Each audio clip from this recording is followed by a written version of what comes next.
आदरणीय जे आपल्याकडे पाहुणे आलेले आहेत, ज्ञानेश्वर बिडगुले ते तसे पत्रकारही आहेत आणि तुमच्यासाठी आलेले आहेत. शिरूरवरून पुणे दर्शक खूप दुरून आहे. तुमच्या मनात काहीतरी त्यांना रुजवायचं आहे, कारण तुमचं मन चंचल झालेलं आहे आणि दिवसेंदिवस आपण स्वतःचा विचार कधीच करत नाही. हळूहळू आपण भरकटत चाललेलो आहे. परीक्षा जवळ येत आहेत, पण अजूनही आपला मूळ हेतू जो अभ्यासाचा आहे तो अजून आपल्या हातात आलेला नाही आहे आणि जास्तीत जास्त आपण वापर मोबाईलचा करतोय. सोबतच जे दुर्गुण आहेत ते आपण लवकर अंगीकारतोय आणि जे सद्गुण आहेत ते विसरत चाललेलो आहे. तर अशी एक परिस्थिती जी दिवसेंदिवस वाढत आहे, त्या परिस्थितीवर मात करण्यासाठी आदरणीय हबप महाराज ज्ञानेश्वर बिडगुले हे सणसवाडी या गावचे आहेत आणि तुम्हाला खूप छान मोलाचं मार्गदर्शन करणार आहे. नक्कीच तुमच्या मनावर त्यांच्या मार्गदर्शनाने परिणाम होणार आहे आणि तुम्ही नक्कीच उद्यापासूनच तुमच्या अभ्यासाला कसे लागणार आहात हे तुम्हालाही कळणार नाही. तर या ठिकाणी मी आमंत्रित करतो आहे आदरणीय हबप ज्ञानेश्वर बिडगुले पत्रकार साहेब. आणि सर्वप्रथम तुम्हाला सूचना आहे, हे अध्यात्माचे धडे आहेत, फार सुसंस्कारित करणार आहे तुम्हाला. त्यासाठी तुम्ही अगदी मन शांत घेऊन शांत चित्ताने ऐकायचं आहे. कुठल्याही प्रकारचं गोंधळ व्हायला नको. लक्षात राहील ना? तर तुमच्याकडून आदरणीय महाराजांचं एक जोरदार टाळ्यांनी स्वागत होऊ द्या.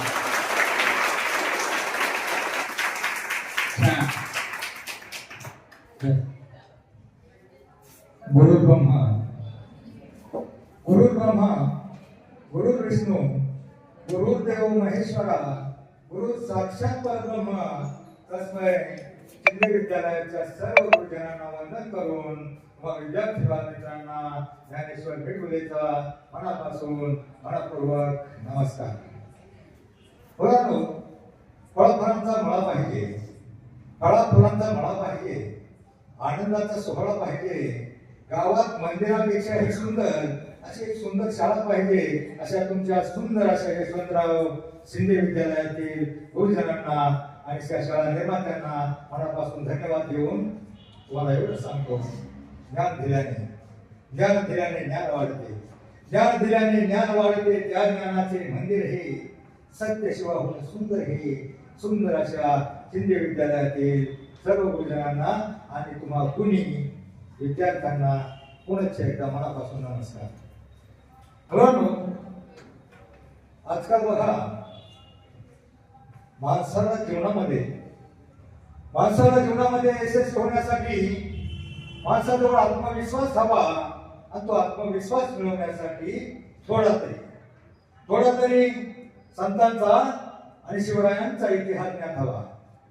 जगावं कसं आम्हाला छत्रपती शिवरायांनी शिकवलं, मरावं कसं हे शंभूराजांनी शिकवलं आणि वागावं कसं हे संत समाज सुधारकांनी शिकवलं. आता आपल्याला कुठे शंभूराजांसारखं म्हणायचंय, आपल्याला कुठे भगतसिंगासारखं फाशी द्यायचंय, आपल्याला कुठे बाजी प्रभूसाठी झेंडा हलवायचे. मग आपल्याला काय करायचंय? आपल्याला फक्त शिकून सवरून मोठं व्हायचंय. मानव जीवनामध्ये दोनच प्रकारे मोठा होऊ शकतो. किती प्रकारे? एक शिकून, दुसरं सवरून.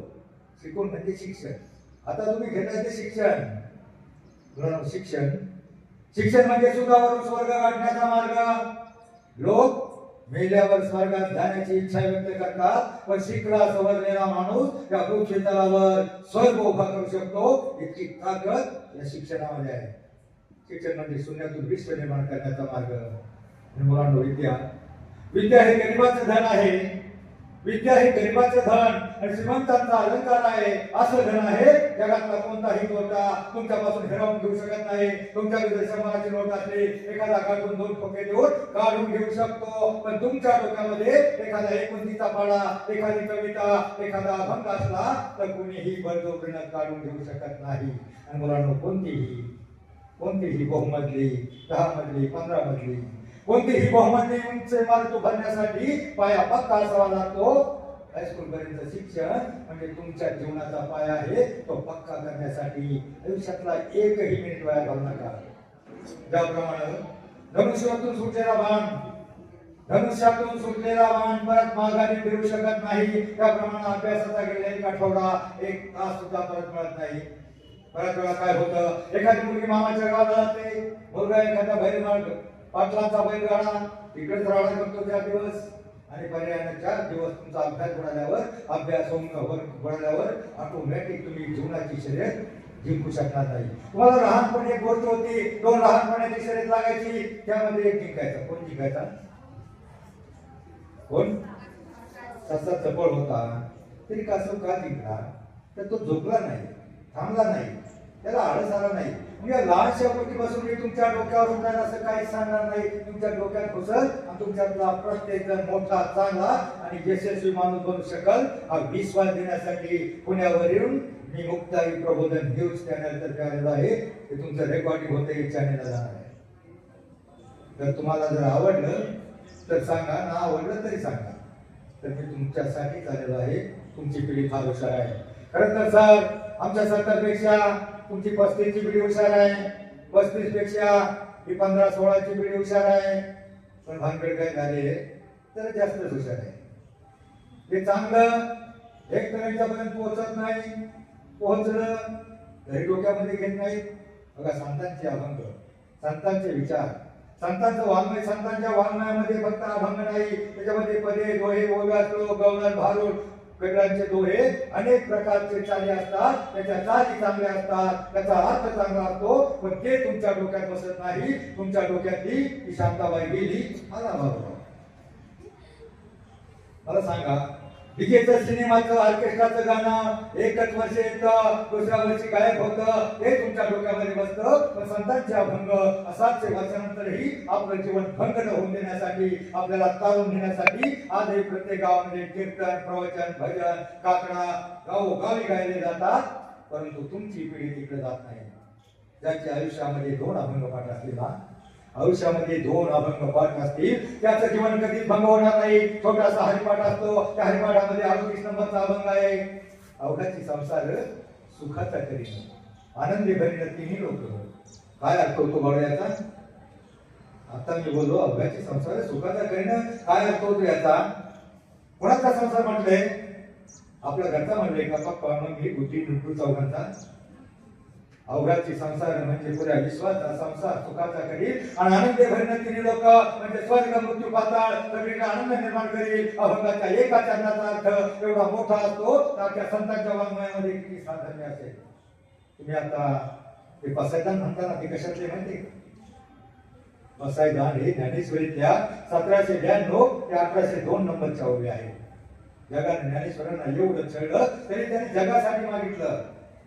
मग सवरून म्हणजे शिकून म्हणजे शिक्षण, आणि सवरून म्हणजे सवरून सकारात्मक अर्थाचे जेवढे शब्द सत्य, सदाचार, संयम, सुविचार, सत्तांचे विचार, प्रत्येक सुविचारामध्ये माणसाचं जीवन बदलण्याचं सामर्थ्य असतं. एक चांगला विचार घेऊन तुम्ही वागण्याचा प्रयत्न केला तर तुमच्यातला प्रत्येक जण मोठा होऊन देतो, हा विश्वास देऊनच जाणार आहे.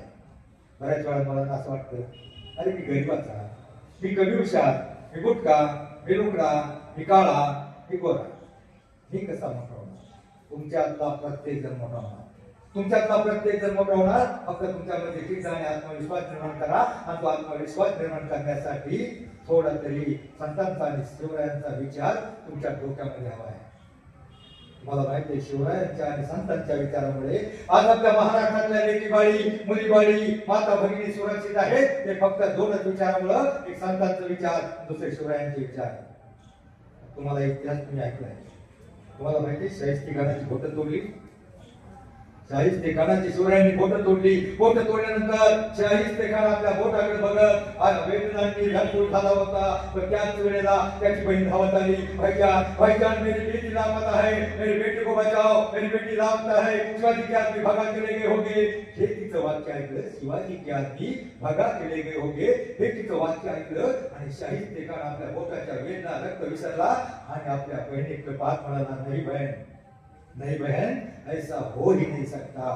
शिवाजी के आदमी उसे भगा के लेके जा ही नहीं सकते. अगर लेके ही गए होंगे तो बाइज्जत उसकी बहू बेटी बनाकर, उसकी बहन बनाकर अपने तरफ वापस भेजेंगे. इतका आपल्या वैद्याचा विश्वास आपल्या शिवरायावर होता. तुम्हाला कल्याणच्या सुभेदाराच्या सुनाची एक गोष्ट माहित आहे. आपली बहीण मानून एका सुंदर स्त्रीला शिवरायांना परत पाठवायला लागली. आबाजी सोमदेवला मोठ्या याच्या उर्मीमध्ये शिवरायांजवळ खजाना सादर केला. म्हणा राज म्हटला, तुमच्यासाठी मी एक नजराण आणलाय.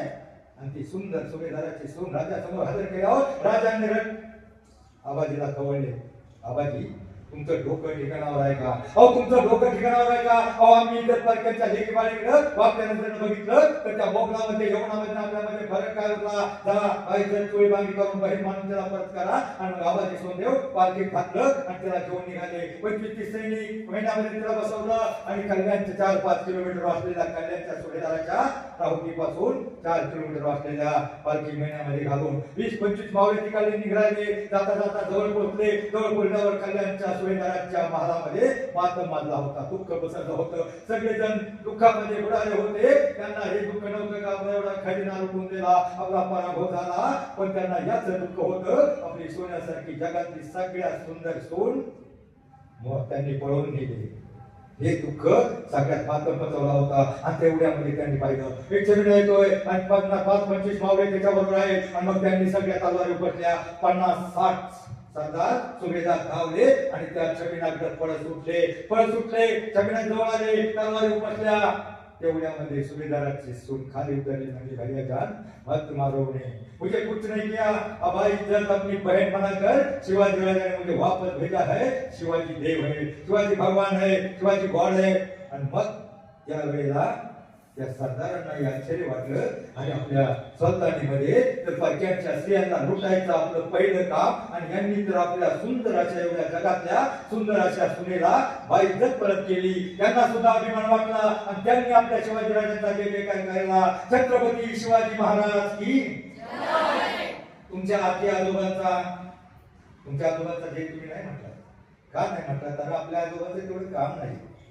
त्यांचा बघा महात्म्यांचा छत्रपती शिवरायांचा जयजयकार का होतो?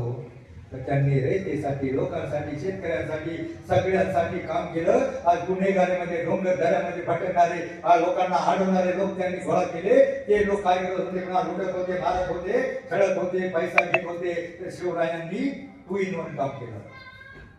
जे डोंगर दऱ्यात लूटमारी करणारे लोक, बेरडबाजी, पाचेबाजी, जमातीचे वेगवेगळ्या जमातीचे लोक जमवले आणि त्यांना आपल्या सैन्यामध्ये सामील करून घेतलं. त्याचा एक फायदा झाला, तिकडे गुन्हेगारी कमी झाली, कुणाला वाटमारी कमी झाली आणि आपल्याला शूर असे डोंगर दऱ्यामध्ये भेटणारे मावळे मिळाले. म्हणून शिवरायांना स्वराज्य निर्माण करण्यात आलं. गुन्हेगारी कमी झाली आणि सैनिकही मिळाले. छत्रपती शिवरायांच्या नावाचा जयजयकार का होतो? तर अनेक कारण आहे. शेतकऱ्यांचा सारा माफ केला, शेतकऱ्यांना जमिनी वापरून दिल्या, 7-12 उतारा हे केला. कुणाच्या शेतात भाजीच्या देठाला हात लावले, आपल्या सैन्याला हुकूम दिला. पूर्वीच्या काळामध्ये सैनिक जाताना लोकांची लूटमार करायची, भाजीवर पडून जायचे, नुकसान करायचे शेतकऱ्याचं. पण शिवरायांच्या काळामध्ये कोणत्याही शेतकऱ्याच्या भाजीच्या देठालाही हात लावण्याचा हुकूम दिला. एकदा काय झालं तर एका गावामध्ये रामनवमीचा दिवस होता. नेमकं त्या दिवशी मी गेलो आणि सरांनी सांगितलं थोडं रामायणावर बोला. रामाचा जन्म, सीता स्वयंवर, लंका दहन, रावणाचा वध, सेतुबंधन, विभीषणाचा अभिषेक, सगळं सांगितलं. रामाला कसं मारलं, कसं कुणी मारलं, कोणतं अस्त्र वापरलं, सगळं सांगितल्याच्या नंतर मी पाहिलं एका मुलाचं लक्ष नव्हतं. ते मागचं दुसऱ्याला पुढ्याला मारत होतं. मी म्हणलं हे बाळा, रावणाला कोणी मारलं रे? तू मीडच मारलं. मी याला मारलं. आता रावणाला तू काय मारणार? तुझं शाळेत लक्ष नसतं, रावण पुढे सापडणार तुला. तर सध्या तुमचं लक्ष काय आहे? सध्या लक्ष काय आहे? टीव्ही. बरोबर, मला वाटतं टीव्ही. काय होतं बऱ्याच वेळेला अभ्यास ग्रहपाठ बघा. जगातलं तुम्हाला मोठं व्हायचं असेल तर तुमचे काही शत्रू आहेत ते तुमच्या आतमध्ये आहे. आळस, कंटाळा, बेफिकिरी हे तुमचे शत्रू. त्यांच्यापासून दूर राहा. कारण त्या सध्याला जसा आळस आला आणि तो शरीर हारला तसं तुम्ही त्या एक शत्रू बाहेर काढा आणि त्यापेक्षा भयंकर डेंजर महाविघातक तुमचे काय दुश्मन आहेत. जे शत्रू आहेत पण ते तुमचे जाणी दुश्मन आहेत. तुम्हाला ते फार आवडतात. मग ते फार आवडतात. अभ्यास गळपाट होमवर्क सगळं सोडून तुम्ही त्याच्या पुढं टुळू तासभर बघत बसता. कोणता तो दुश्मन तुमचा जाणी दुश्मन. आणि काय मालिका असतात त्या मालिका तरी काय असतात तर ह्या बाईनं त्या बाईची खोडी कशी करायची आणि त्या बाईनं घोडी कशी करायची याच्या पलीकडे काय मालिका असतात का. नका टाइमपास करू. घरातलं काम करायला शिका. शेतकऱ्याच्या मुली असेल तर शेतात काम करायला शिका. पण त्या मालिकेपासून नक्की दूर राहा. ही एखादी मालिका जर तुम्ही डोक्यात घेतली ना तुमचं कल्याण. मालिकाची नावं तरी काय काय उलट्या हाताने खातात सरळ हातात नाही खात.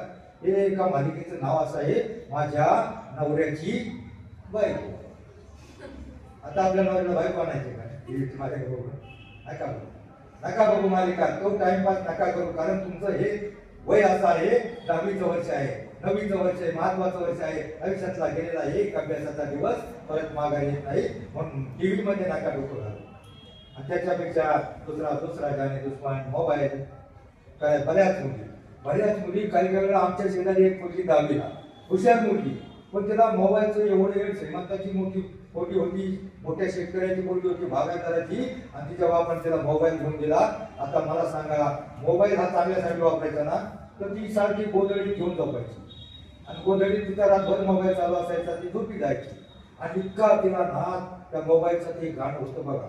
एकदा ती शाळेत निघाली मोबाईल चालू केला दाराच्या बाहेर पडली आणि मग कानाला मोबाईल आणि ते गाणं आहे ना पिक्चर मधलं चालताना बोलताना मोबाईलच्या हातात झोपेतही सपनातही हेडफोनच्या कानात एक पोरगी शाळेत निघाली मोबाईलच्या नादात मळ्यात पोचली. आई म्हणजे काय ठेवण्या शाळा नाही का. आणि मग म्हणते थांबे भया ह्याड लागेल रे ह्याड नको मोबाईलचं ह्याड नको. मोबाईल ही 50% चांगली गोष्ट आहे. ती चांगल्यासाठी वापरा. परत त्याच्यातलं काही कारण सर महत्वाचं कार्य मी महाराष्ट्रभर फिरतो 13-14 जिल्ह्यामध्ये मी फिरतो. इतक्या लांब का आलोय त्याचं एक महत्वाचं कारण तुम्हाला सांगतो सर.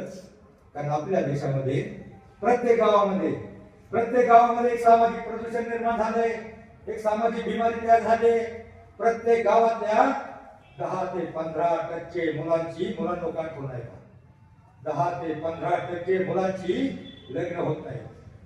ती कोणती जे आता नीट अभ्यास करत नाही टंगळ मंगळ करतात गुरुजींना सरांना मार्ग बोलतात बापाचं ऐकत नाही आपलं करिअर घडत नाही आणि करिअर घडत नाही अशा मुलांची लग्न होत नाही. मुलांनो काढून नाही का. आता तुम्हाला लग्न या शब्दाचा अर्थ 8वी-9वीला गेल्यामध्ये कळतोय. लोकांच्या लग्नात तुम्ही बुंदी खाल्लेली आहे. तुमच्या लग्नातली बुंदी लोकांना चालायची असेल तर तुम्ही मला माहिती आहे तुम्ही राष्ट्रपती नाही बनू शकणार. APJ अब्दुल कलाम खैरसिंग किंवा तुम्ही द्रौपदी मुर्मू नाही बनू शकणार. मला माहिती आहे तुम्ही राष्ट्रपती नाही बनू शकणार. पण कमीत कमी माझी इच्छा अशी आहे तुम्ही कमीत कमी पती तरी बनवा. त्यासाठी तुम्हाला करिअर करायला पाहिजे. त्यासाठी तुम्हाला करिअर करायला पाहिजे. अभ्यास टंगळ असं करून तुम्ही जर आता दुर्लक्ष केलं तुम्हाला नोकरी मिळाली नाही काम धंदा मिळाला नाही तर मग महाराष्ट्रातल्या प्रत्येक गावातल्या 10 ते 15% मुलांची लग्न होत नाही. आणि ती मुलं कोणती आता नीट अभ्यास करत नाही टंगळ मंगळ करत नाही बापाचं ऐकत नाही सराचं ऐकत नाही अशा मुलांची ते टुकार बेकार राहतात लग्न होत नाही. असं महाराष्ट्रामध्ये सोलापूर जिल्ह्यामध्ये तुम्ही टीव्हीला पाहिजे असेल बातमी. सोलापूर जिल्ह्यातल्या 3,500 मुलांनी मोर्चा काढला होता. कोण मुलं होती ती ज्यांची लग्न होत नाही. जिल्हाधिकारी कार्यालय मोर्चा काढला आणि तिथं गेल्यावर त्या जिल्हाधिकाऱ्याबरोबर त्यांनी गलका केला आणि नाचायला लागले आम्ही लग्नावर. आता काय जिल्हाधिकाऱ्यांकडून काय करायचं. तुम्ही शिकलाच नाही तर लग्न कसे होणार. मुलींसाठी आता तुम्ही हसत होता तुमच्यासाठी विषय आहे. काय झालंय अति घाई संकटात जाईल हे म्हणून वाचले ना. काय अर्थ होतो याचा विचार न करता आपण कोणतरी भटकन पाऊल टाकलं तर आपण संकटात सापडतो. मुलींनो, तुमच्यासाठी मुलांसाठी मी महाभारत सांगतो आणि तुमच्यासाठी रामायण. महाभारतात एक पात्र होतं बघा, दुर्योधन. माहिती आहे का दुर्योधन नाव ऐकलंय का? दुर्योधन कौरव पांडव भाऊ वनवासात आल्यावर त्यांच्या अर्धा राज्यावर हक्क होता. तो दुर्योधनाला श्रीकृष्णाने शिक्षण करण्याचा प्रयत्न केला. अरे जाऊ द्या, धृतराष्ट्र तर अंधारात होता. तो म्हणला यांना काही द्यायचं नाही. आणि द्रौपदीने ही स्वार्थाची पट्टी डोळ्यावर बांधली. ती पण म्हणजे काही द्यायचं नाही. आणि मग शेवटी श्रीकृष्णाने शिक्षाई केली. अरे म्हणजे ते त्यांचा अर्धा राज्यावर हक्क आहे. त्यांना 5 गाव तरी द्या, 5 गावं तरी द्या म्हटल्यावर त्या दुर्योधनानं धुतकार सोडला, मला नाही. सुईच्या टोकावर मावेल एवढी माती सुद्धा देणार नाही. आता मला सांग बाळा, हे बाळा, सुईच्या टोकावर काय मावत का? म्हणजे काही देणार नाही म्हणलं. महायुद्ध झालं. कुरुक्षेत्रावर 17 दिवस घरघोर लढाई झाली. कौरव पांडवांचं भरत सैन्य मारलं गेलं, कौरवांचं अख्खं सैन्य मारलं गेलं. श्रीकृष्णाच्या यादव कुळाचं 17 अक्षरी सैन्य मारलं गेलं, फक्त दुर्योधनाच्या एका दुराग्रहामुळं. म्हणून आयुष्यामध्ये महाभारतापासून एवढं शिकायचं, कोणाचा हक्क हिरवून घ्यायचा नाही. 2 भावांचं भांडण लागतं, कडेवरच्या बाबरीवरून बाबरीची फांदी तोडली जाते, दोघात मारामारी होते, टोळ्यांचे वार होतात, पोलीस स्टेशनला जातं आणि ती केस लागते. केस लागता दोघांची कडेची जमीन जाते, पण निकाल लागत नाही. म्हणून आयुष्यामध्ये भांडण करायचं नाही. 2012ची गोष्ट आहे.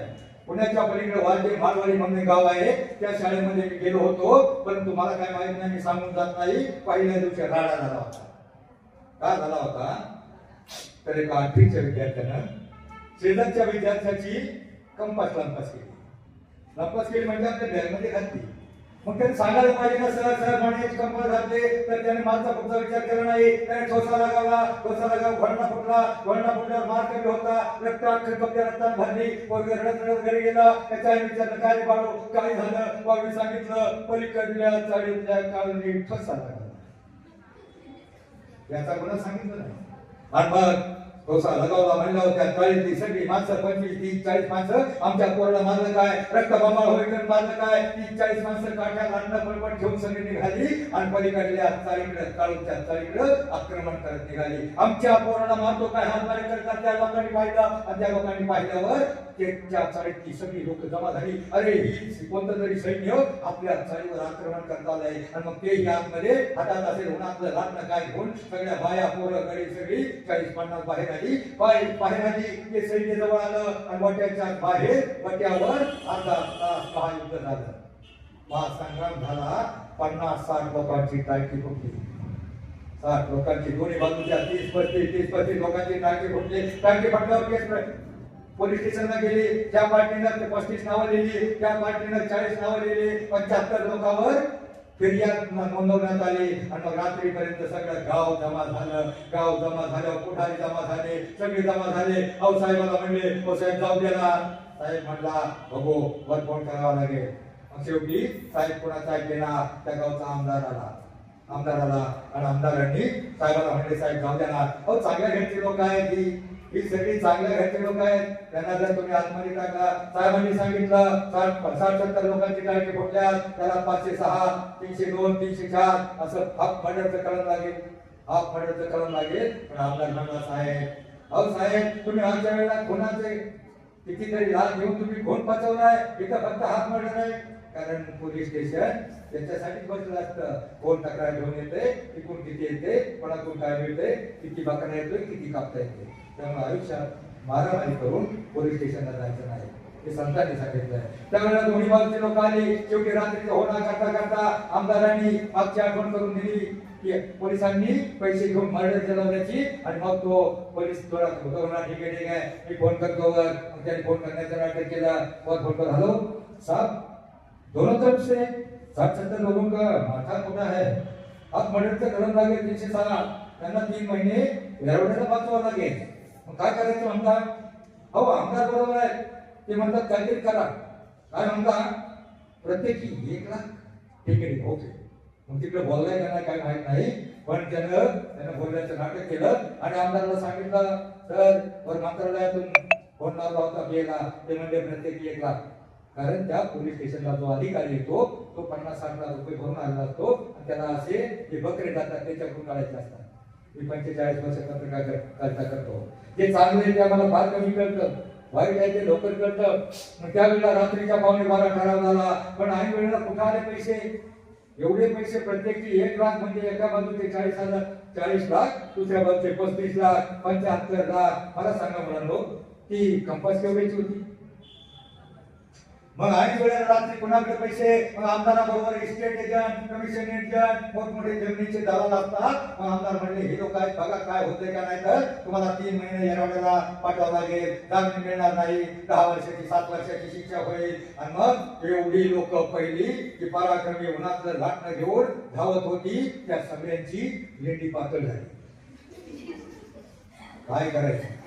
मग आहे वेळेला 11:15 वाजता कसतरी ठराव झाला, काळूच्या आणि बाळूच्या दोघांच्याही घरची जमीन त्या इस्टेट एजंटला देऊन दिली. आणि त्या इस्टेट एजंटनी पैसे तिकडे 2 नंबरचे जमा केले. आणि रात्रीच्या 12 वाजता काळूच्या आणि बाळूच्या दोघांच्याही घरांचे 12 वाजले. मला सांगा कंपास केवढ्याची होती? 100 रुपयाची. मग एवढं काय करायचं? त्यावेळी मी म्हणायचं त्यांनी कंपास घेतली ना, त्याला म्हणायचं त्याची कंपास घेतल्याने, अरे तुला कंपास होती का बाळ? तुला मग कंपास पेन तरी आहे का? ते पेन पण घे, तुला पेन नसती. मोठेपणा दाखवा, मनाचा मोठेपणा दाखवा. भांडण करता करून आयुष्यात तो शहाणा असेल त्यांनी पोलीस स्टेशन कोर्टाची पायरी चढू नये अशी जुनी म्हण होती. पण आताची म्हण सांगतो मुलांनो, तो शहाणा असेल त्यांनी कोणत्याही पुढाऱ्याबरोबर धाब्यावर जेवायला जाऊ नका, किंवा ना एखाद्या डीजे पुढं वरातीमध्ये नाचायला जाऊ नका. काय होतं? तुमच्या आईवडिलांना तुम्हाला घडवण्यासाठी, लहान मोठं करण्यासाठी पुस्तक खरकटे काढतात. परत बालवाडी, अंगणवाडी, प्राथमिक शिक्षण, हायस्कूल तुम्हाला घडवण्यासाठी तुमच्या आईवडिलांना 20 वर्ष लागतात. पण तेच तुम्ही एखाद्या वरातीत डीजे पुढे नाचायला गेला किंवा एखाद्या पुढाऱ्याबरोबर थांबायला गेला तर एखादा तिथं वाईट वस्त्राचा पोरगा तो म्हणतो अरे हे चांगलं टॉनिक आहे. तुम्ही तिथं डीजे पुढे नाचून जमला का? एखादा जो पेणारा खाणारा असतो तो म्हणतो हे टॉनिक आहे. आणि मग तुम्हाला सवय लागते. एका दिवसामध्ये तुम्हाला घडवण्यासाठी तुमच्या आई वडिलांना 20 वर्ष लागतात. तेच तुम्हाला भेटण्यासाठी 1 दिवस पुरेसा असतो.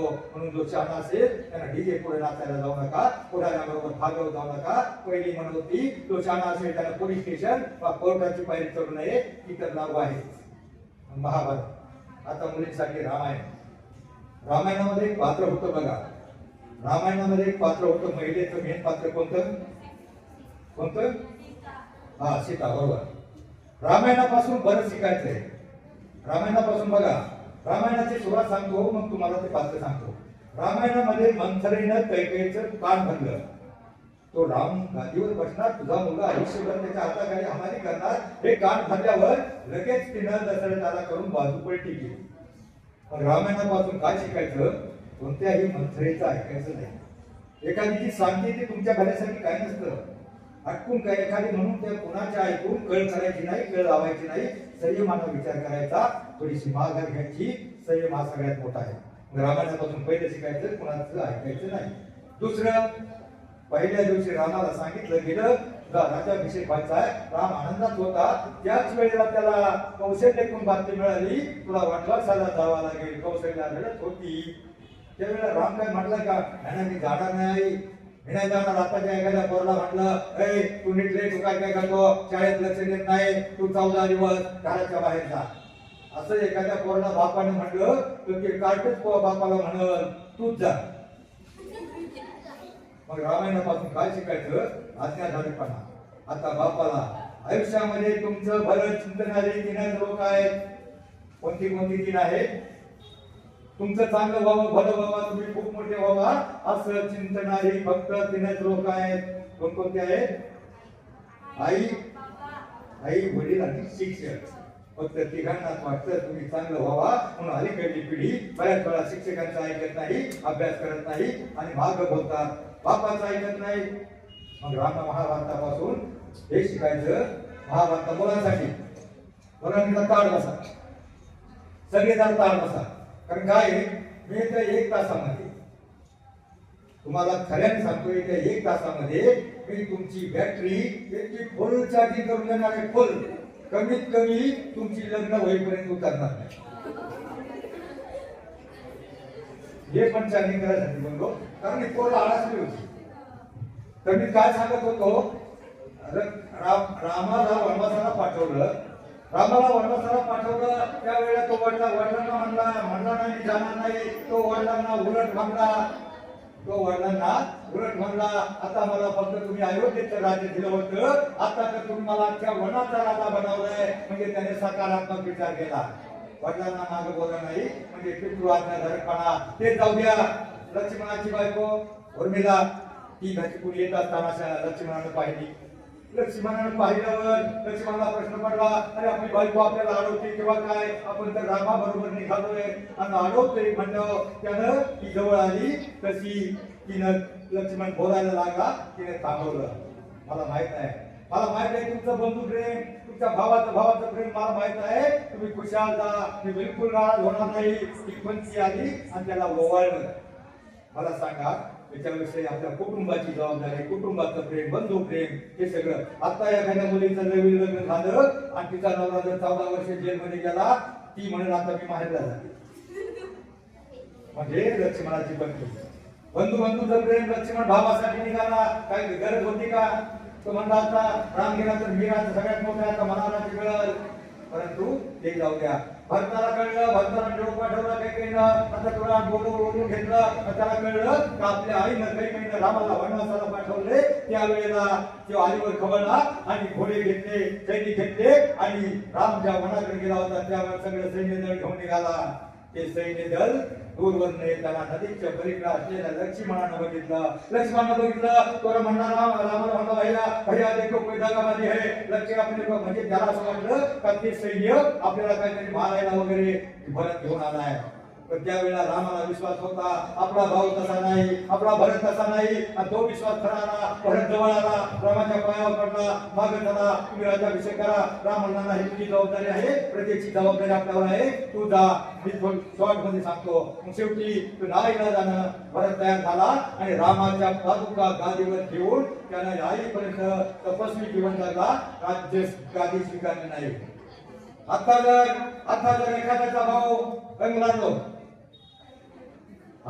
एखाद्याचा भाऊ 14 वर्ष बाहेर गेला तर दुसरा म्हणे बरं झालं, आता माझंच राज्य आलं. मग रामायणापासून बंधू प्रेम, कुटुंबाचं प्रेम, एकमेकांच्या नाते संबंध तर ते जाऊ द्या. महत्वाचा विषय सीता वनवासात होती. बरं, तुम्हाला 10वीच्या नंतर कोणत्या side, art, commerce, science, BBA, BCA, बरोबर. तर रामायणातलं पहिले एक उदाहरण देतो. एक उदाहरण असं आहे, युक्रेनची रशियाची लढाई चालू आहे ना. आतापर्यंत किती खर्च झाला असेल माहितीये का? दोन्ही देशांचा इतका खर्च झाला. आपल्या देशाचं 15 वर्षाचं बजेट एवढा खर्च झाला. पण एक रामायणातलं एक उदाहरण आहे. एक माकड होतं, ते लंकेमध्ये गेलं, झाडावर चढलं, सीतामाई वरती होती, तिनं अंगठी टाकली, अंगठी हातात पडली, सीतामाईनं वर पाहिलं तसं रावणाचे सैनिक आजूबाजूला होते. त्याने त्या माकडाजवळ आले, झाडाजवळ माकड होतं, त्याला पकडलं, रावणाला हजर केले. मी फास्ट सांगतो कारण वेळ कमी आहे आणि रात्र थोडी सुंगे मारायची. पकडलं आणि रावणाला हजर केला. ते माकड सामान्य नव्हतं, रावण सिंहासनावर बसला होता आणि मग त्या माकडानं आपलं शेपूट लांबून एक करून रावणापेक्षा खबर उंच आसन केलं. रावणानं पाहिलं, रावणाला राग आला, अरे मरकट आपल्या शेपटीचा मान दाखवते काय. आणि मग त्या सैनिकाला म्हणजे झाले, सगळ्या चिंता कपडे गोळा करून आला, त्याच्या लांबवलेल्या शेपटाला गुंडाळा, त्याचं शेपूट पेटून द्या, एका शेपटाचा मान मोडा. सैनिक पळाले, सगळ्या चिंध्या आणल्या, अर्ध शेपूट भेटलं. अर्ध उरलं, परत म्हणजे सगळ्या साड्या गोळा करून आणा, रंगीतल्या साड्या गोळा करून आणल्या, तरी एका साडीचं अंतर उरलं. मुलींना तुमच्या माहितीसाठी सांगतो, त्यावेळेला प्रत्येक कपाटामध्ये एवढ्या साड्या नव्हत्या. त्यावेळेला 1-2 साड्या असायच्या, या ठिगळ देऊन वापरायच्या असतील. त्यावेळेला एवढ्या साड्या नसत्या. नाहीतर आता तुम्हाला सांगतो, एका आधीच्या कपाटामध्ये एवढ्या साड्या, तिचा 75वा वाढदिवस आणि लग्नाची 50वी अॅनिव्हर्सरी एका दिवशी आहे. मग तिला वाटलं आपली अॅनिव्हर्सरी थाटा साजरी करायचे, मग चांगली साडी घातली पाहिजे. तिने अल्बम चालला आणि तिला मग पाहिला आपला लग्नातला फोटो, किती भारी होता. आणि मग तिनं ती साडी शोधायचा प्रयत्न केला, तर ती साडी सगळ्यात खाली आणि प्रत्येक वर्षी आलेल्या 10-12 प्रत्येक सणाला आलेल्या साड्या, त्याच्यावर थप्पी लावून मोठं कपाट होतं आणि ती साडी शोधली सगळ्यात खाली. आणि मग ही साडी घालायची म्हणल्यावर ती खाली वाकली तशी साडी ओढली, अख्ख्या साड्या तिच्या बोकांनी म्हातारी खलास. एवढ्या साड्या बायांच्या कपाटामध्ये आपल्या समाजाचं अख्खं भांडवल त्या साडीमध्ये कपाटामध्ये आणि अख्खं भांडवल माळ्यावरल्या भांड्या कुट्यामध्ये अडकले. त्यांना मला जे करायचं ते योग्य सुचत नाही, नको तो खर्च करतो. तर जाऊ द्या. ते माकड त्यावेळेला म्हणले साड्यांना दारे एकडा कोणाला एका साडीच्या तोटाला काशी लावायची साड्यांना. त्यामुळे ते माकडाने ऐकलं, ते पुढातून घेतलं, ते पुढातून घेतलं आणि म्हणजे कारेशे पुढे आवरले. आता म्हणजे जा राखेचे डबे आणा. 40-50 राखेचे डबे आणले. अख्ख्या शेपटावर लांब त्या चिंध्या होत्या त्याच्यावर बसले आणि 25-30 सैनिकांनी 50-60 ठिकाणी काडी लावून गेली. काडी लावून गेली. जसं ते शेपूट पेटलं तसं शेपूट पेटलं. तर मग त्या माकडानं उड्डाण केलं आणि रावणाच्या वाड्यावर चढला आणि अख्ख्या वाड्यावर असा परिता टेंबा फिरवला. 1 मिनिटात वाड्याला सगळी आग लागली. सैनिकांच्या होड्यावर, त्याच्या बंगल्यावर, त्याच्या घरावर, त्याच्या याच्यावर असे सगळी लंका त्या एका माकडानं अर्ध्या तासामध्ये जाळून टाकली. आता मला सांगा, युक्रेनचा आणि रशियाचा किती खर्च झाला आणि त्या माकडाचा किती खर्च झाला. बुक किपिंग अँड अकाउंटची कॉमन आहे. डेबिट क्रेडिट किती, डेबिट साईडला किती खर्च झाला त्याचा. साड्या कुठल्या होत्या, साड्या कुठल्या होत्या, लंकेतल्या. राखेल ती 1 पैशाची माचीस. म्हणजे झिरो बजेटमध्ये कमीत कमी खर्चात, कमीत कमी श्रमशक्ती, कमीत कमी वेळात जास्तीत जास्त नफा कसा मिळवायचा ते एकच उदाहरण रामायणाला म्हणजे हनुमान. आणि सीता वनवासात असल्यावर बघा, सीता वनवासात होती, झोपडीच्या बाहेर सकाळच्या वेळी स्नान संध्या करून ती बसलेली होती. स्नान संध्या करून बसलेली असताना तिने खाली पाहिलं. खाली पाहिल्यावर ती रामाला म्हणजे प्रभू मला या रामाच्या कातडीची चोळी हवी आहे.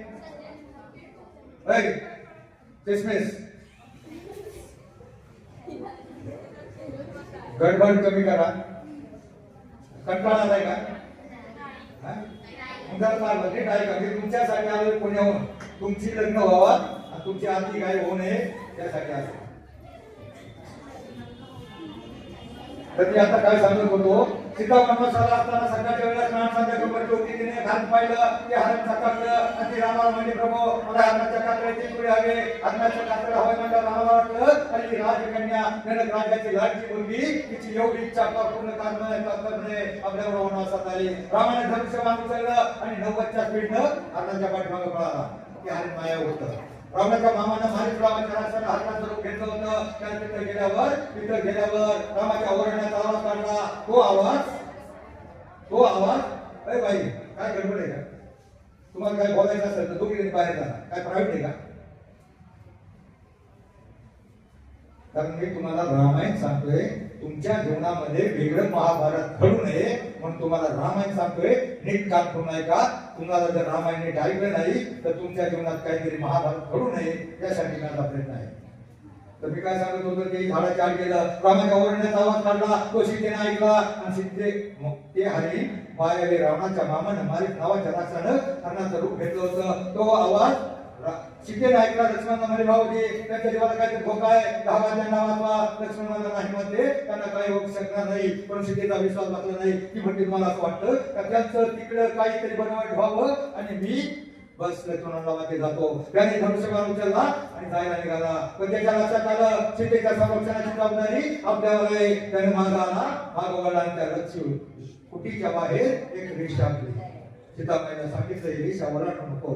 एक रेषा आखली आणि मला सांगा मुलींनो, लक्ष्मणानं जी रेषा आखली त्या रेषेचं नाव काय? काय मला ऐकायला कमी होत काय? लक्ष्मण रेखा ही प्रत्येक मुलीच्या जीवनात असते. लक्ष्मण रेषा ही प्रत्येक मुलीच्या जीवनात असते आणि ती ओलांडायची नसते.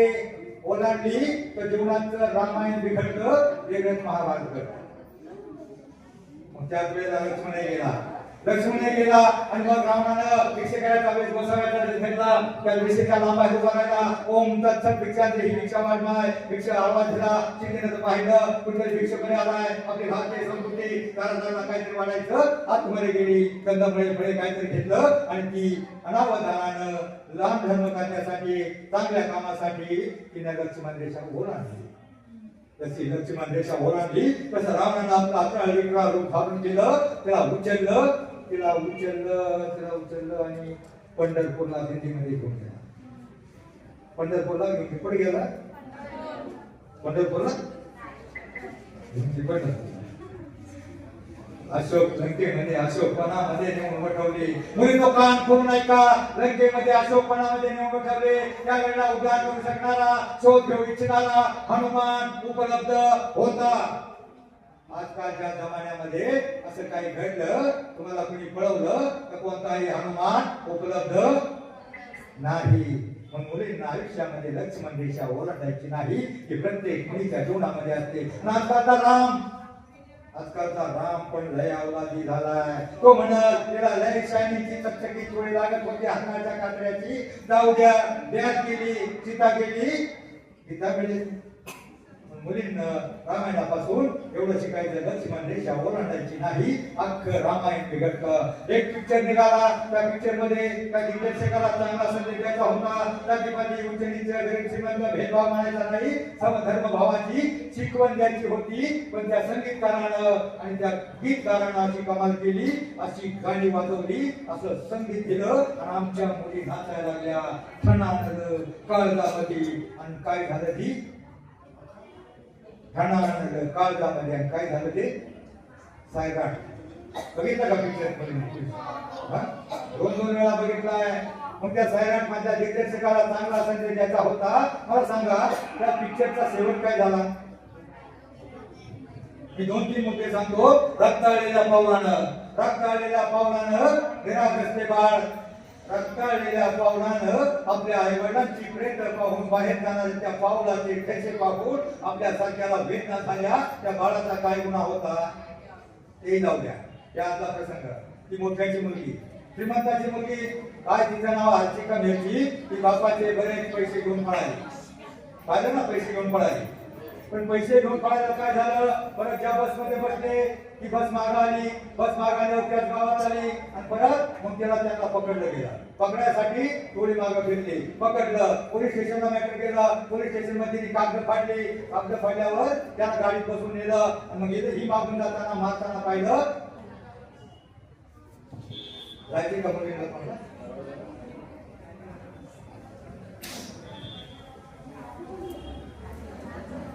मारताना पाहिल्याच्या नंतर त्या पोरीनं त्या मुलीनं पोलीस स्टेशनची कागद फाडून सोडवलं. परत पुढे गेल्यावर त्याला मारत होते. पुढे गेल्यावर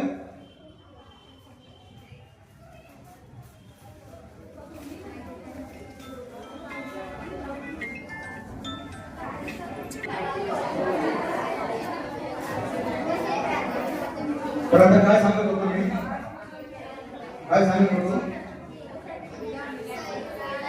हा, तर त्याला समधर्म समभावाची शिक्षण द्यायचं होतं, संदेश द्यायचा होता.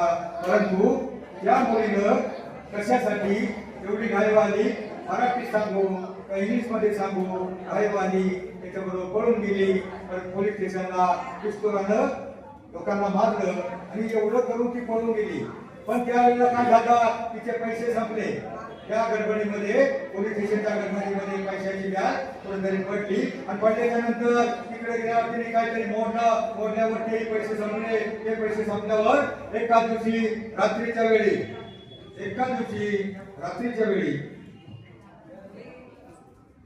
काय प्रवीण आहे का? नाही ना. एका दिवशी रात्रीच्या वेळी त्या दोघं एका बाकड्यावर पैसे संपल्यामुळे पुढे त्यांना प्रवेश मिळाला नाही. एका बाकड्यावर बसले असताना 5-7 वारकरी आले. त्या वारकऱ्यांनी पाहिलं, अरे निष्पाप बालक, त्यांचा काय प्रॉब्लेम आहे बरं, त्यांना राहायला घर नाही का काय नाही.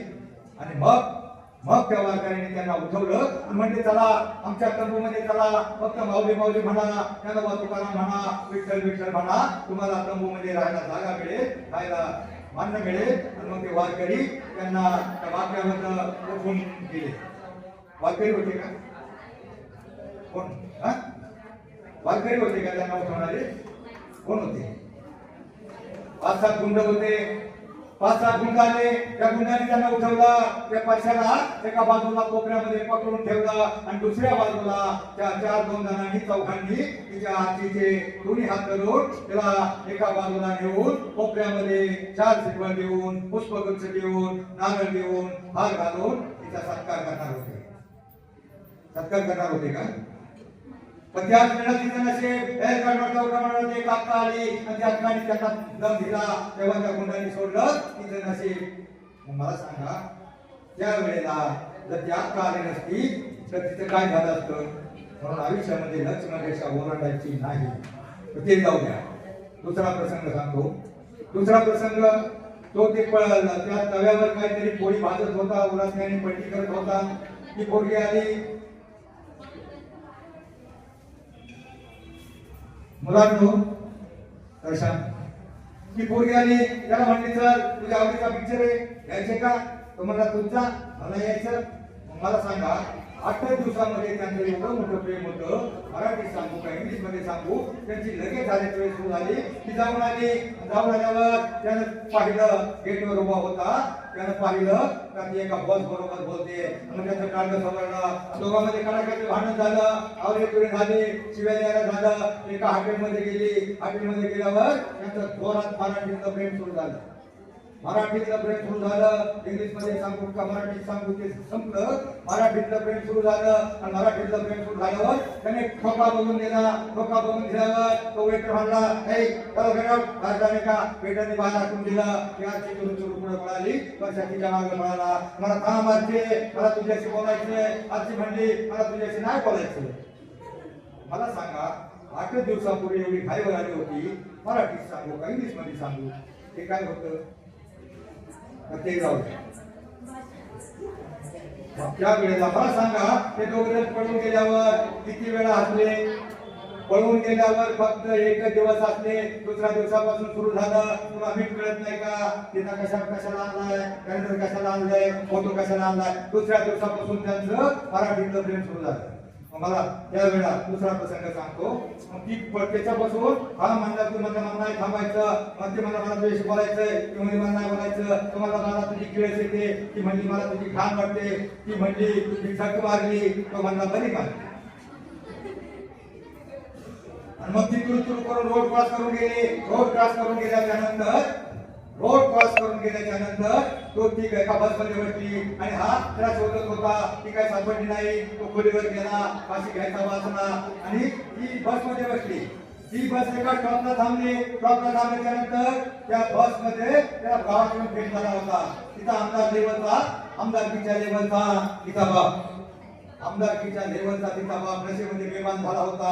सगळं कुटुंब उद्ध्वस्त झालं होतं. घरी जर गेलं तर तिचा बाप त्याला कापून टाकेल त्या डोक्यामध्ये आलं. आणि त्या वेळेला ती बस थांबली. बस थांबल्यावर त्या खिडकीमधून एक भिकारी तिने हात केला. भिकारीने हात केला. त्या भिकारीमध्ये मुलींनो त्याला कोणाचा टीव्ही दिसलं? त्या भिकारीमध्ये त्याला स्वतःचा चेहरा दिसला.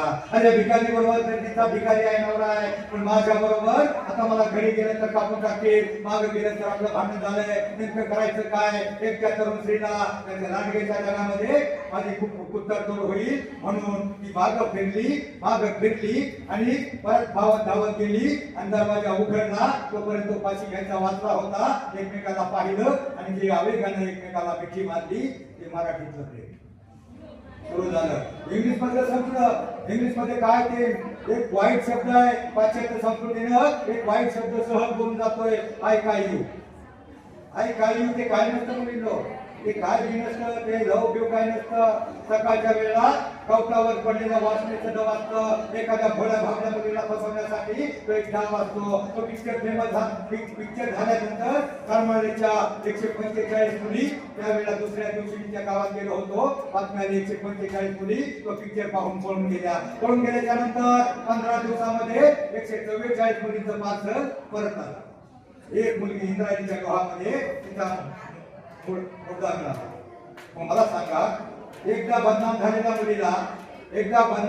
जाऊन आलेल्या बदनाम झालेल्या मुलीला समाज स्वीकारत नाही. म्हणून एखादा तुम्हाला उद्या कॉलेजला जाल, शहरामध्ये जाल, तुम्हाला फसवण्यासाठी एखादा टाकलेला असेल तिथं सहज एखादा तुमच्याशी ओळख काढी. तुमच्या आई वडिलांनी तुम्हाला 20 वर्ष सांभाळले आणि तुमच्या त्या 20 वर्षाचं तुम्ही ऐकून एखादा 4-2 महिन्याची ओळख काढी आणि तो तुमच्यावर गळ टाकेल. आय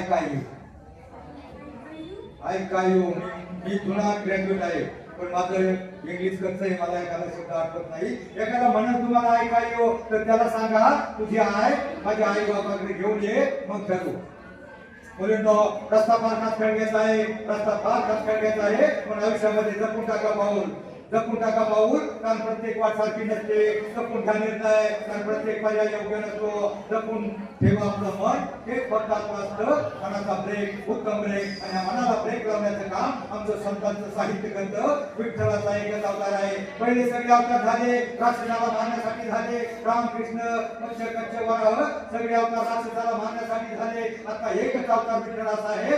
पुन्हा कुणाला मारणार? गावागावामध्ये शेकडो लक्ष निर्माण झाले, परंतु पहिला बघा त्रेतायुगामध्ये जप जप साधना करायचे आणि सत्ययुगामध्ये यज्ञ करायचे.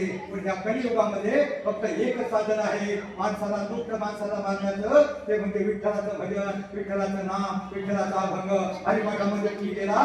तर त्या हरिपाठामध्ये माणसाचं मन, चित्त, बुद्धी ती एकाग्र, शांत, पवित्र होते. म्हणून आता जरा विठ्ठलाचं भजन करा. विठ्ठल माझा माझा माझा माझा माझा,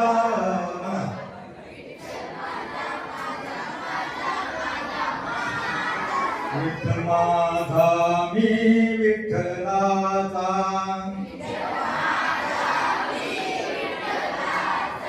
विठ्ठल माझा विठ्ठल माझा विठ्ठल माझा विठ्ठल माझा.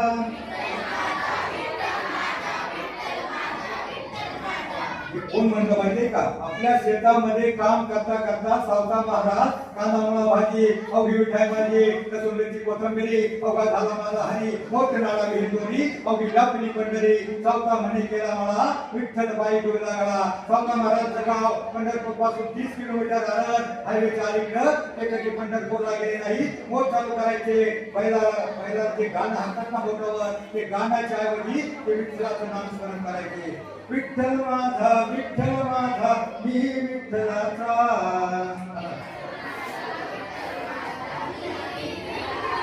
विठ्ठल माझा माझा माझा माझा माझा.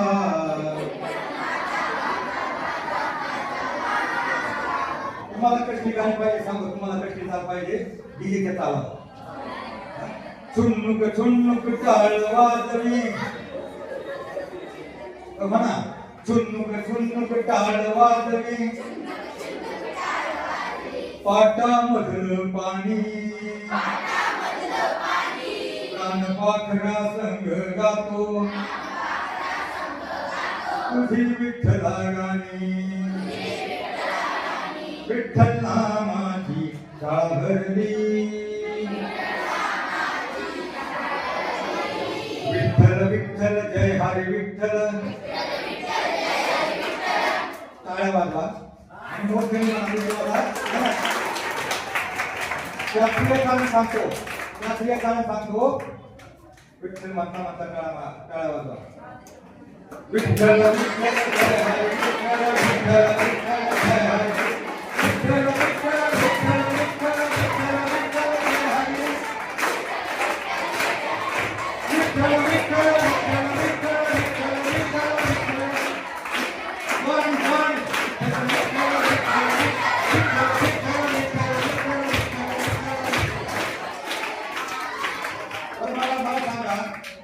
जणांनी टाळ्या सावकाश वाजवल्या, ज्यांनी मोठ्याने टाळी वाजवली त्यांनी सांगा हाताला झिंझिण्या झाल्या का नाही? हाताला झिंझिण्या झाल्यावर आणि डोक्या आपण तोंडानं विठ्ठल विठ्ठल विठ्ठल या शब्दावर नामना अंतःकरणापासून, हृदयापासून, फुफ्फुसापासून सगळ्या क्रिया, सगळ्या रक्तवाहिन्या प्रवाहित होतात. हाताला झिंझिण्या आल्यामुळं डोक्याच्या केसापासून पायाच्या नाकापर्यंत सगळ्या रक्तवाहिन्या प्रवाहित होतात. दिवसातून फक्त 5 मिनिट विठ्ठल विठ्ठल म्हणून टाळ्या वाजवल्या, त्या मुलाला किंवा मुलीला आयुष्यामध्ये बीपी, शुगर, रक्तदाब, मधुमेह, कोलेस्ट्रॉल, चरबी, अटॅक येणारच नाही. अटॅक म्हणजे तरी काय असतं? 30 वर्ष आपण बातमी वाचतो, 30 वर्षाच्या तरुणाला अटॅक आलाय, एक रक्तवाहिनी ब्लॉक होते. म्हणून आयुष्यामध्ये 5 मिनिटं फक्त एखादा अभंग म्हणा, अभंग म्हणल्याच्या नंतर विठ्ठल विठ्ठल म्हणा, एक अभंग 2 अभंग पाठ करा. पहिला अभंग अवघाची संसार सुखाचा करीन, त्या व्यापक स्वरूपाचा अर्थ नाही कळला, स्वतःचा संसार सुखाचा करायचा आहे एवढं कळलं तरी फार झालं. दुसरा अभंग सावता महाराजांचा अभंग कांदा मुळा भाजी. सावता महाराजांनी आपला देव आपल्या कामामध्ये पाहिला. मला सांगा सध्या तुमचा देव कशामध्ये आहे? अभ्यासामध्ये.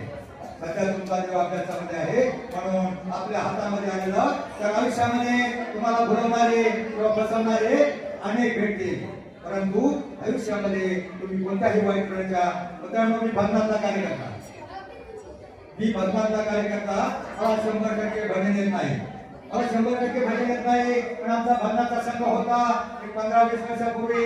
मला नुसता आठवता कंटाळा आलाय का? शेवटची गोष्ट सांगतो, शेवटची गोष्ट सांगतो, मला 100% भजन येत नाही.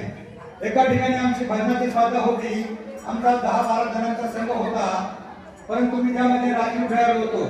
अरे बा रामदास तुम्ही मागे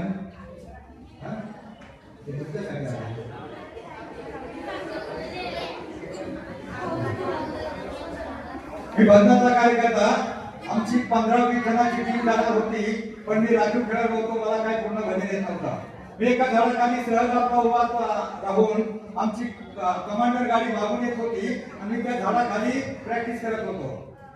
मी अभंग म्हणत होतो, आपण प्रॅक्टिस करावा, आपण कुठपर्यंत मागे कोरस मध्ये जायचंय, आपण एक प्रॅक्टिस करावा, म्हणून मी झाडाखाली उभा होतो आणि सहज म्हणलं काहीतरी प्रॅक्टिस करावा. विठ्ठला म्हणा,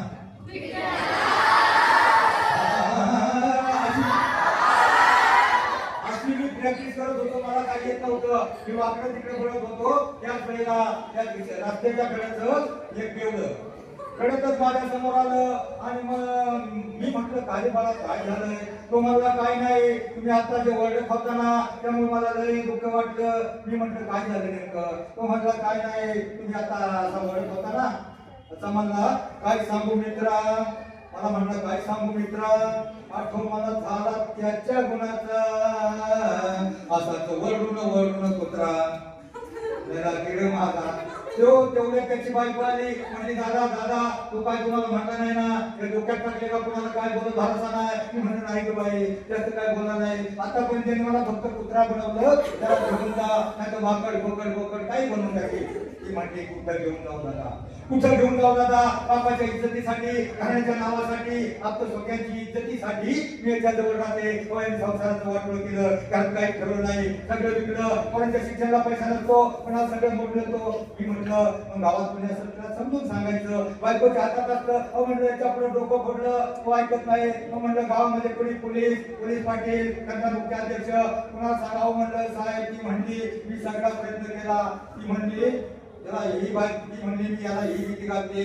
सरकारनं बंद केला दारूचा गुत्ता, दारू प्यायला कुठून मिळेल आता?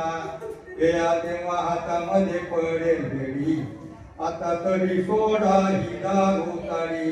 सूर्यासारखं त्यांनी मग तर त्यांनी छाती पुढे काढली आणि ते त्याला म्हणतोय सरकाराच्या बापाला कोण घेतो, तो हवालदार एवढा माझ्या सोबत येतो.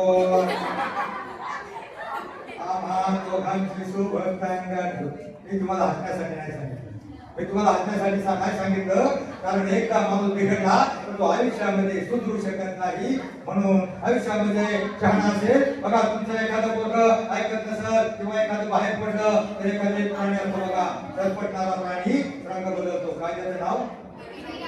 सरडा. तो सरडा जर बाहेर पडला ना, आई म्हणते बाळूले त्या साडीच्या जवळ जाऊ नको, त्याने फंक मारले तर डोळे जातात. कसाड्यापेक्षा डेंजर त्या माणूस जातीमध्ये काही वाईट प्रकारची माणसं आहेत, तुम्हाला भेटण्यासाठी ठेवलेले आहेत. आयुष्यात त्यांच्या सावलीला सुद्धा जाऊ नका. एखाद्या झाडाच्या सावला गेला तर तुम्हाला सावली मिळेल, पण त्या माणसाच्या संकटाला गेला तर तुम्ही टिकून जाल. तुमच्या आईवडिलांनी तुम्हाला घडवले ते अख्खा त्याचा देव आहे. तर मी काय सांगत होतो, भजनाची स्पर्धा होती. मला 100% भजन येत नाही, तर आता तुम्ही पुढे मार्ग म्हणाल का? कानडा राधा पंढरीचा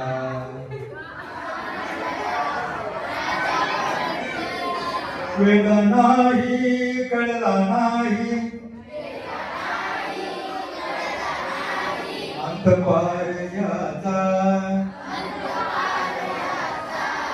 बघा एकनाथ महाराजांनी आपल्या जे वाईट गुण आहेत ना, लोभ, क्रोध, काम, मद, मत्सर, आपला राग येतो ना, हा राग तुम्ही थोडा संयम ठेवा. त्याच्यावर एकनाथ महाराजांनी काय सांगितलंय? विंचू चावला, हे बाबूला ऐकलंय का तुम्ही? फक्त विंचू चावला म्हणाल का? सूर्य उगवला प्रकाश पडला आडवा डोंगर तयाला माझा नमस्कार अग ग ग ग ग मी तुझा फक्त मी तुझा अग ग ग ग ग काय मी करू कुठं मी जाऊ कुणाला सांगू विंचू चावला रे विंचू चावला रे विंचू चावला हो काम क्रोध विंचू चावला तम घाम अंगास याला पंचकांड व्याकुळ झाला ते माझा प्राण चालला ग ग ग ग काय मी करू कुठे मी जाऊ कुणाला सांगू देवा रे देवा विंचू चावला रे विंचू चावला रे विंचू चावला हो मनुष्य इंगळ्याची धावण मदनांगा मारला तिनं सर्वांगी वेदना जाण या इंगळीच्या ग ग ग ग देवा रे देवा आयो अगो भयो भयो विंचू चावला रे विंचू चावला रे विंचू चावला हो त्या विंचवाला उतारा तमोगुण मागे सारा सद्गुण लावा अंगारा विंचू इंगळी उतरे धरधरा ग ग ग ग काय मी करू कुठे मी जाऊ कुणाला सांगू देवा रे देवा विंचू चावला रे विंचू चावला रे विंचू चावला हो सत्व उतारा देऊन अवघा सारीला तमोगुण विंचित राहिली गुण गुण शांत केली जनार्दने अग ग ग ग ग काय मी करू कुठे मी जाऊ कुणाला सांगू अगो भयो देवा रे देवा विंचू चावला रे विंचू चावला रे विंचू चावला असा तो उतार कोणता तर संतांचे विचार केवळ आपल्या मनातला काम क्रोध मद मत्सर अहंकार सगळे नष्ट होतात आता तुम्हाला मी एकच दोन ओळी म्हणायला सांगतो त्या दोन ओळीचा अर्थ काय आहे तो डोक्यामध्ये घ्या आणि म्हणा त्याप्रमाणे भक्त जागण्याचा वागण्याचा प्रयत्न करा तुम्ही मीराबाई नाव ऐकले का मीराबाई का फक्त संध्याकाळी ऐकले मीराबाईचे भजन होतं बघा जैसी लागी लगन मेरा हो गई मगन ओ तो गली गली हरी गुण गाने लगी काय अर्थ होतो याचा जैसी लागी लगन म्हणजे मीराबाईला श्रीकृष्णाच्या भक्तीत एवढी गोडी एवढी आवड निर्माण झाली होती तशी गोडी तुम्हाला अभ्यासाची निर्माण झाली आणि मीरा हो गई मगन म्हणजे मीराबाई श्रीकृष्णाच्या भक्तीमध्ये एवढी लीन तल्लीन मग्न झाली होती तसे जर तुम्ही अभ्यासामध्ये मग्न झाला तर जगातली कोणतीही शक्ती तुम्हाला मोठं होण्यापासून रोखू शकत नाही असं होणार आहे का एखादा चीनचा सैनिक येईल पाकिस्तानचा आतंकवादी म्हणाले बाळ्या एक काळ्या घालू का गोळ्या लय अभ्यास करून कॅप्टन होऊ नको कलेक्टर होऊ नको लय अभ्यास करून लेफ्टनंट होऊ नको म्हणणार आहे का जगातली कोणतीही शक्ती तुम्हाला मोठं होण्यापासून रोखू शकत नाही फक्त तुमच्यामध्ये विश्वास हवा आत्मविश्वास हवा आणि तो आत्मविश्वास फक्त संतांच्या साहित्यातून तुमचं मन चित्त बुद्धी स्थिर एकाग्र शांत फक्त संतांच्या विचारानं हरिपाठाला गेला तुम्हाला मोठं व्हायचे का सगळ्यांना मोठं व्हायचंय तुम्हाला 1 मिनिटाचं काम सांगू का 1 मिनिटाचं रोज 1 मिनिटाचं काम मला सांगा प्रामाणिकपणे घरी निघताना आई किंवा वडील जे असतात त्याच्या किती जण बाया पडतात हात बघा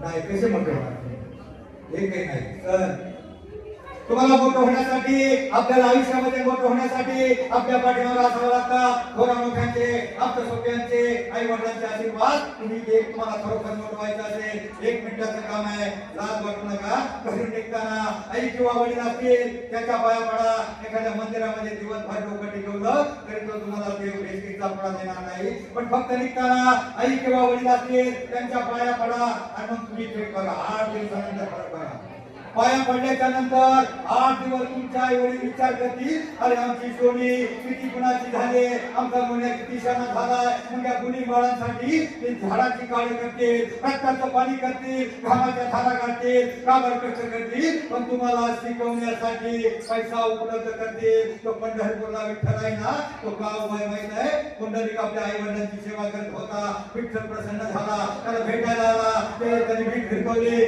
तेव्हा थांब माझ्या आई वडिलांची वडिलांची सेवा करतोय त्याची आई वडिलांची जो सेवा करी आई वडिलांच्या जो पाया पडल तो प्रत्येक जण मोठा होईल. मला सांगा तुम्हाला प्रत्येकाला मोठं व्हायचंय तर तुम्ही आई वडिलांच्या पाया पडून या. मला सांगा माझा विचार पटला असेल तर आई वडिलांच्या कोण पाया पडणार हात करा.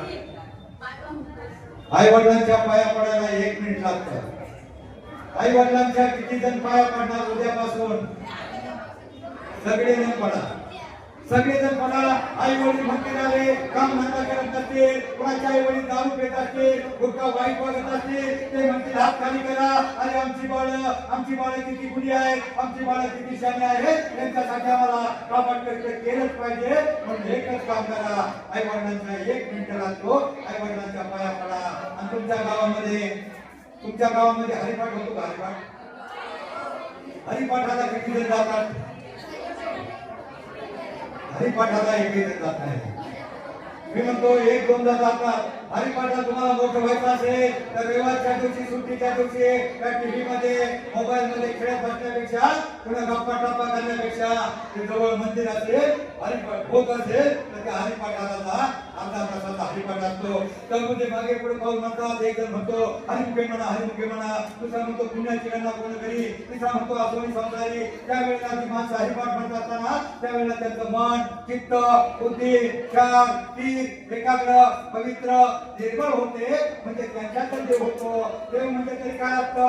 आत्मा हा परमेश्वर. परंतु प्रत्येक आत्मा परमेश्वर होऊ शकत नाही. तो दुष्ट, दुराचारी, भ्रष्टाचारी, अत्याचारी आत्मा तो परमेश्वर होऊ शकत नाही. आत्मा हाच परमेश्वर, आत्मा हा देव. पण कोणता आत्मा म्हणजे देव? आपल्या देशात देवांची संख्या किती कोटी आहे? किती कोटी आहे? आपल्या देशात देवांची संख्या किती कोटी आहे? 33 कोटी. मुलांनो 33 कोटी म्हणजे 33 कोटी देव तुम्हाला सांगता येणार नाही. 33 कोटी म्हणजे 33 प्रकारची संकल्पना असावी. पण आजही माझ्या मतानं आपल्या देशामध्ये किती जाते हसते खेळते जिवंत असे 33 कोटी देव आहेत. कोणते पाहिजे घर? हे बघू 33 कोटी देव आहेत. 146 कोटी पैकी जे निष्पाप, निरपेक्ष, सात्विक, निर्भय वृत्तीचे, जे बालवाडी पासून मास्टर डिग्री पर्यंत ती सरकारची आकडेवारी आहे. जे विद्यार्थ्यांची ती बरोबर 33 कोटी आहे. तुम्ही 33 कोटी निष्पाप, निरपेक्ष, सात्विक वृत्तीचे तुम्ही विद्यार्थी, तुम्हीच खरे देव आहात. आणि तुमच्यातलं देव पण टिकवण्यासाठी, जगवण्यासाठी, रागवण्यासाठी आमच्या वारकरी संप्रदायाचा छोटासा प्रयत्न ज्ञानियांचा वाचुक्याचा वर्ष तुमचा होत आहे. आपल्या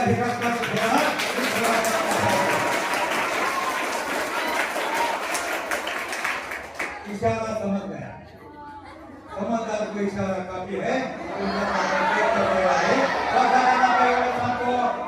एवढं सांगतो आयुष्यामध्ये जगा इतकं आयुष्य कमी पडेल, शिका इतकं डिग्र्या कमी पडतील, असा इतकं आनंद कमी पडेल. दौरा असे कमनशिबाचा भाषा निखळून पडेल. पण तुम्हाला प्रयत्न इतका करा, अभ्यास इतका करा, त्या विठ्ठलाला, पांडुरंगाला, या देवांना तुम्हाला देणं भागत पडेल.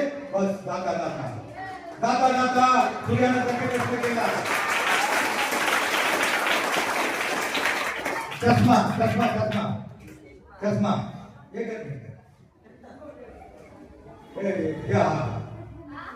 जाता सूर्यानं प्रतिप्रश्न केला. माझ्यानंतर या जगाला कोण प्रकाश देईल? त्यावेळी चंद्रशेखरला मोठमोठे कार्य होते. एक पंथी समोर येऊन म्हणाले, प्रभू माझ्या परीनं मी नक्की प्रयत्न करेल. त्याच वेळेला माझ्यासाठी एका ध्येयवादी पत्रकाराने ठरवलं, माझ्यासाठी एका काजव्याने ठरवलं, कुठंतरी काना कोपऱ्यात जाऊन लुकलुकेल अज्ञानाच्या अंधाराला प्रकाशाचा अस्तित्व दाखवूनच थांबेल, दाखवूनच ठरेल. जय हिंद, जय महाराष्ट्र.